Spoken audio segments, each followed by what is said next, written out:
I think the lessons of the last few months are that things have changed really quite fundamentally.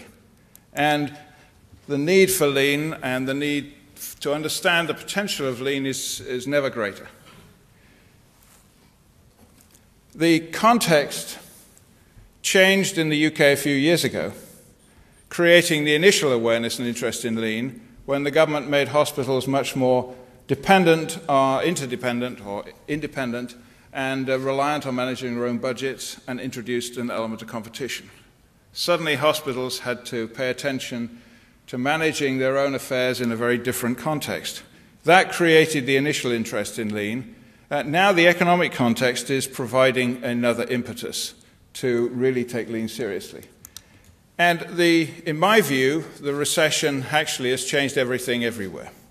Both in the United States and in the UK, the context has shifted very, very dramatically, and I'm getting a sense, a very strong sense from involvement in various different public sector organizations, that the public sector now realizes we've spent the money, and that times aren't simply going to be a matter of small cuts in budgets, but the civil servants are now behind the scenes preparing for the next government and preparing to brief the next government. The situation is much more serious.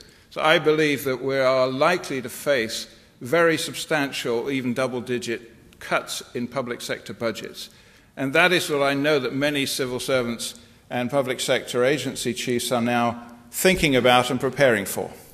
So that means that we can't simply assume that things can carry on with a bit of continuous improvement and productivity and efficiency improvement. Things have to be done fundamentally differently, and we have to think radically about how we can deliver more for less, and quite substantially less over the next 2 or 3 years. So I think it's not surprising that the emphasis and the interest is shifting to hospital performance. That is right now center stage. In the past, it was essentially and rightly a focus on quality and safety. And that absolutely does not need to go away. As we know from lean, a focus on performance also has very beneficial effects on safety and quality, and indeed is the mechanism by which these improvements in safety and quality embedded in a proper business system actually are sustainable. So I think the agenda has changed, and we have some tough challenges ahead. And the challenges are not just about the performance of our own hospitals, but also engaging and educating the general public about the fact that the old answers to such a crisis, which would be, oh, well, you'll have to cut services, or we'll have to cut pay, may not actually be the complete answer. And the question, I think, for this conference to ask is, can lean really provide an alternative to those difficult, painful choices? Can we actually provide the same level of services for less money over the next 3, 4, 5 years? My belief is we can. So, 2 years ago, when we organized the first Global Lean Healthcare Summit, and in Stratford, we had a very enthusiastic audience of initial pioneers. We had a situation in which we were learning and able to gain initial inspiration from the pioneers. We had then a very widespread awareness. Awareness of lean really grew very quickly across the UK and across the world. And everybody initially engaged people's interest through rapid improvement events. And that was an extraordinarily quick and positive experience. And my belief was then that if we could create lots of initiative and energy and experiments, we could begin to learn from those and extract the lessons from those rather quickly. But in truth, at that time, nobody had really done the translation of the tools and the logic and the methods into a healthcare environment. And so we were constantly faced with, but we don't make cars, and all you're talking about are examples from Toyota or from the auto industry. So the tools were still largely framed, and the stories and the examples largely framed in manufacturing terms. And there was also, and still remains actually, a pervasive belief in the healthcare industry itself that hospitals are enormously complex organizations, and that demand is totally unpredictable, and that every patient is different. And so therefore, the right unit of focus, and the focus of most professionals in healthcare, is on their department and their clinical pathway, rather than on the shared resources within which that clinical pathway or department sits, i.e. the pathway through the patient journey through the whole hospital. So I think we had to see through and demolish those beliefs and understand that, yes, they're true on one level, but actually they are an obstacle to seeing the true process before we can really start tackling the end-to-end processes. So it was hard then to actually, at that point, to really figure out what the real value streams were in healthcare. And I remember sitting with Kate Sylvester at Flinders. I gave Kate the pen and said, go up and draw the core flows through a hospital on the whiteboard, because people were really struggling to see what the core patient flows through hospitals were, which now may strike us as odd, but actually was an enormous hurdle to overcome. From other industries and observing other industries going through this same awakening to lean and gradual experimentation with lean and then getting serious with lean, we knew that we would reach a point at which all of those rapid improvement events proved very hard to sustain in isolation.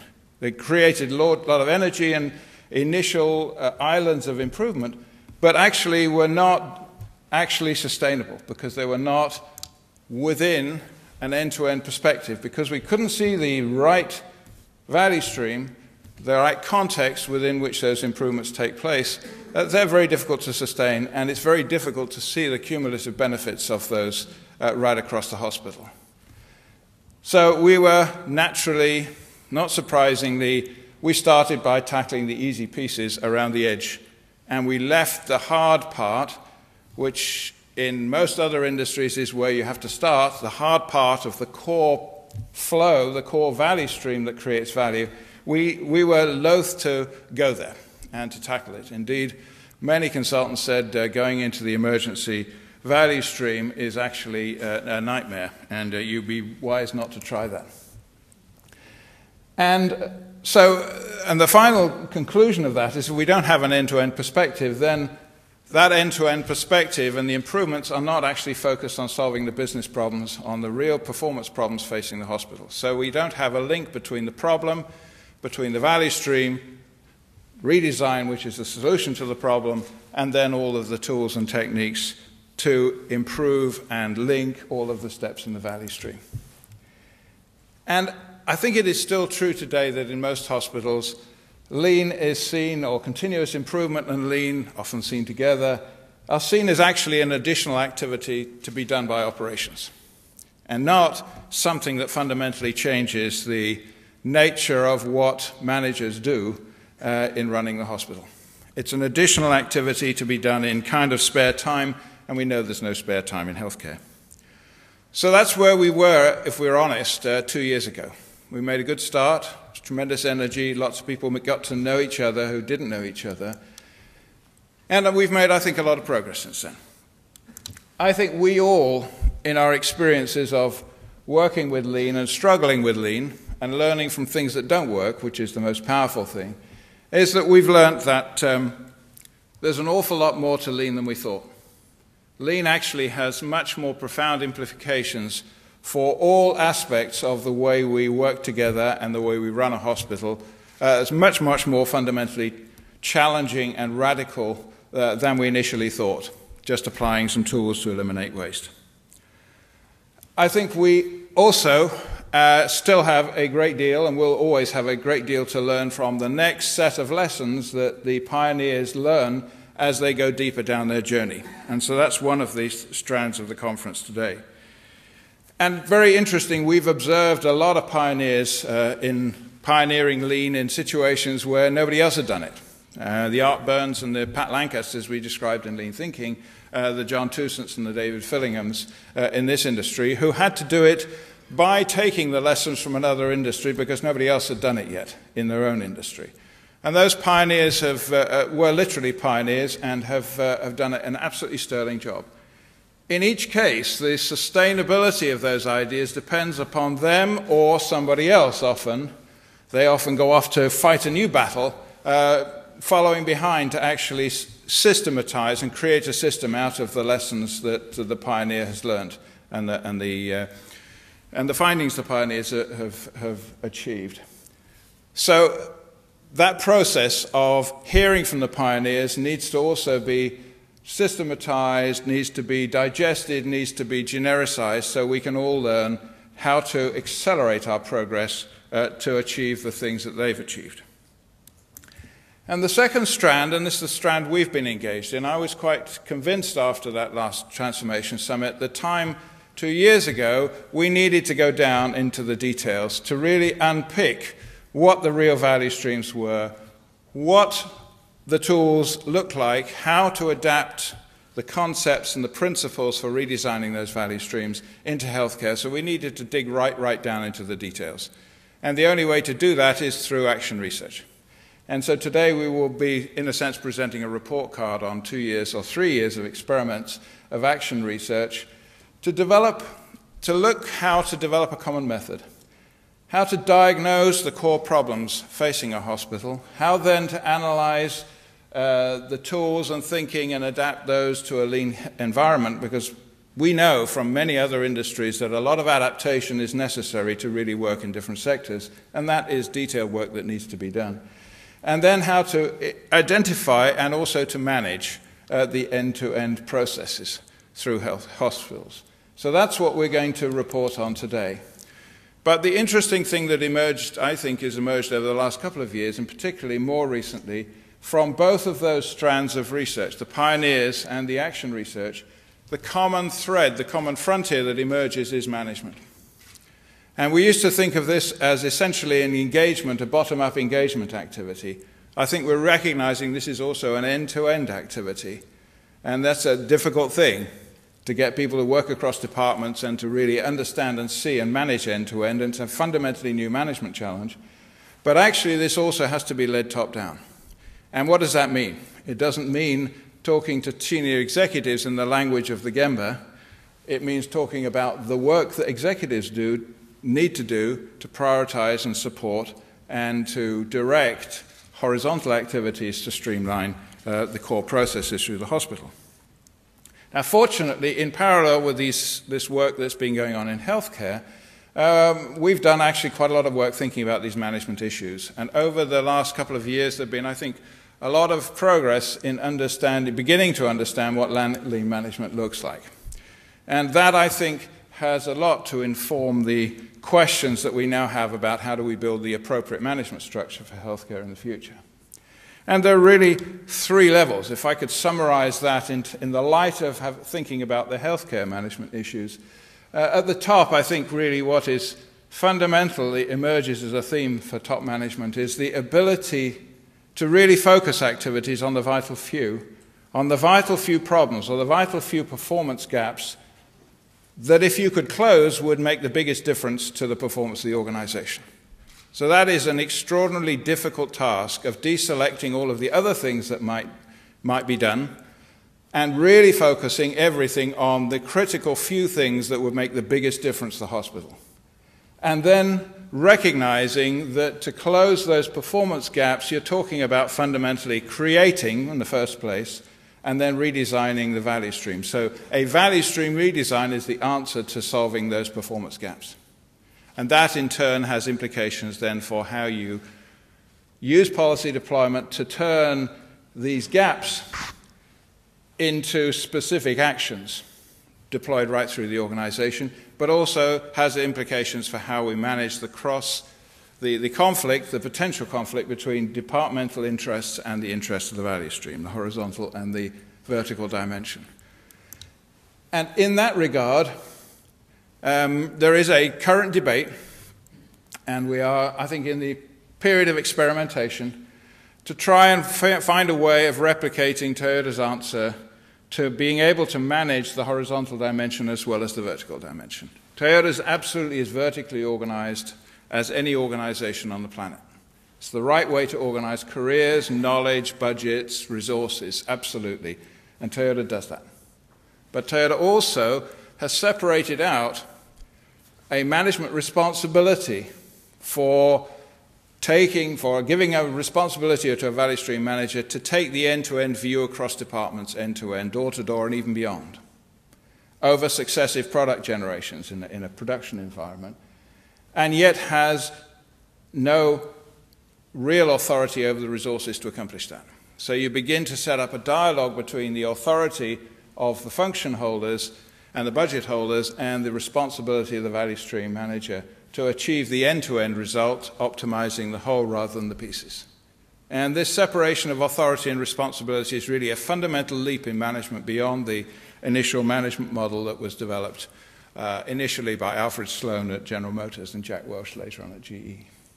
So that's a frontier issue, and it's not an easy thing to think through, and it's going to need experimentation to find functional equivalents of what Toyota actually achieves. And then line managers' responsibilities very clearly are to establish stability, and to establish stability through visual management, and to sustain it through experiential learning. And we'll talk about that after lunch. Experiential learning of primarily standard work, how to establish a standard and improve from that standard, and on problem solving, on how to respond to problems that will occur as you make steps in a previously isolated set of activities interdependent. You multiply the probability of failure, therefore you have to have a much greater skill to be able to see, respond, and do root cause analysis to improve the process over time. So, in a sense, at the top you have the real use of the scientific method to focus and to direct.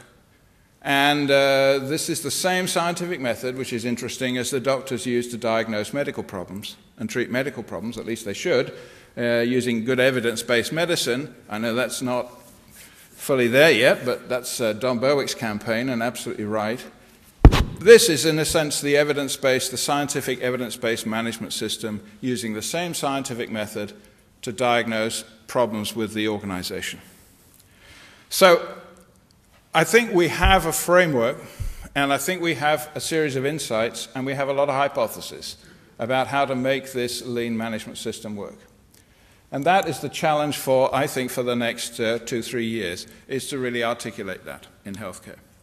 So, the question today, I don't think, is, and I hope at the end of this day you will agree with me, the question isn't anymore, can lean work in healthcare? I absolutely think we can demonstrate it can, and we can actually demonstrate the scale of the results. So we know, I think we know how that it does work in healthcare. I think we can describe the methods of focusing activity much more precisely. I think we know how to translate the tools and how they work in healthcare, and there's some really quite interesting and fundamental changes in the way we need to use tools and think about them. And I think we know how to link these steps together and can measure the size of the gaps. So I think that's a big leap forward. If we can do all of those things, we can begin to build a business case for taking the end-to-end view and build a business case for management at the top to begin to rethink the way they manage the business. So, if the question is not, can lean work in healthcare, the question now is can you make lean work in your hospital? And the question, the implicit question, of course, thereafter is, if you can't, then who can? So that is something to think about. I think we're at that point now where we know lean absolutely works in healthcare.